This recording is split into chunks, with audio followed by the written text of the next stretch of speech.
পশ্চিমবঙ্গের সরকার পরিবর্তনে এসেছে অনেক বদল।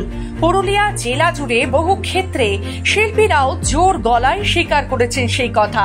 আর এবার বদল আনতে চলল দিদির পাঠশালা।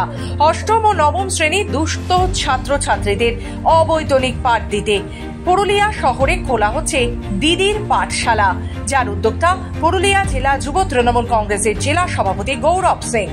একদা পুরুলিয়ার জগন্নাথ কিশোর কলেজে একসময় তৃণমূল কংগ্রেসের ছাত্র পরিষদের নেতা ছিলেন তিনি। তখন থেকেই স্বপ্ন দেখেছিলেন মাধ্যমিক পরীক্ষায় দুস্থ পরিবারের ছাত্রছাত্রীরা প্রতিযোগিতায় বসতে পিছিয়ে পড়ছে, কারণ অর্থের অভাবে টিউশন নিতে পারে না তারা।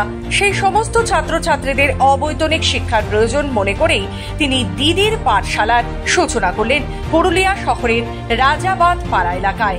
বুধবার পুরুলিয়া শহর তৃণমূল কংগ্রেস কার্যালয় সাংবাদিক সম্মেলন করে জানান, আগামী 1 আগস্ট থেকে অষ্টম ও নবম শ্রেণীর ছাত্রছাত্রীদের নিয়ে দিদির পাঠশালায় শুরু হবে পঠন পাঠন।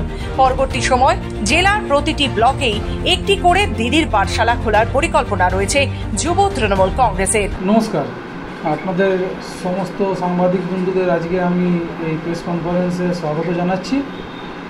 আপনারা আগেই জানেন যে আমরা কিছুদিন আগে আমি একটা প্রেস কনফারেন্সে বলেছিলাম যে জেলা যুব তৃণমূল কংগ্রেসের পক্ষ থেকে একটা নতুন উদ্যোগ নেওয়া হবে এবং নতুনভাবে পথ চলা শুরু হবে। তারই আজকে শুভ সূচনা। আমরা জেলা তৃণমূল কংগ্রেসের পরিচালনায় দিদির পাঠশালা বলে একটা নতুন কর্মসূচি, নতুন প্রকল্প আমরা সাংগঠনিকভাবে নিতে চলেছি।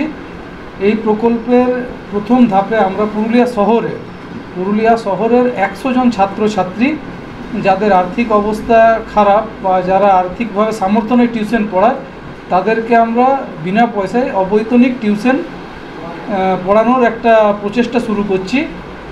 বিশেষত অষ্টম এবং নবম শ্রেণী, কারণ মাধ্যমিকের আগে এই অষ্টম এবং নবম শ্রেণী এই দুটো ক্লাস খুব গুরুত্বপূর্ণ মাধ্যমিক পরীক্ষার্থীদের জন্য।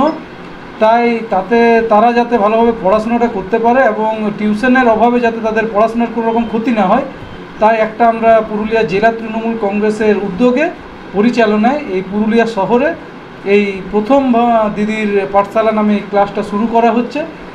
এর বাস্তবায়নের পরে আগামী দিনে আমরা বিভিন্ন ব্লকেও যদি আমরা ছাত্রছাত্রীদের কাছ থেকে সদুত্তর পাই, আমরা যদি অভিভাবকদের কাছ থেকে সদুত্তর পাই এবং যদি আমরা ভালোভাবে এই ক্লাসগুলো চালিয়ে নিয়ে যেতে পারি, তাহলে আগামী দিনে অন্যান্য ব্লকেও যুব তৃণমূল কংগ্রেসের পক্ষ থেকে পুরুলিয়ার এই ধরনের উদ্যোগ চালু করা হবে। যুব তৃণমূল কংগ্রেস জেলা সভাপতির স্বপ্নকে বাস্তবায়িত করে এগিয়ে যাক দিদির পাঠশালা। ভবিষ্যতে রাজ্যের বিভিন্ন প্রান্তে দুস্থ ছাত্রছাত্রীদের জন্য শুরু হোক এই শিক্ষাদান পর্ব।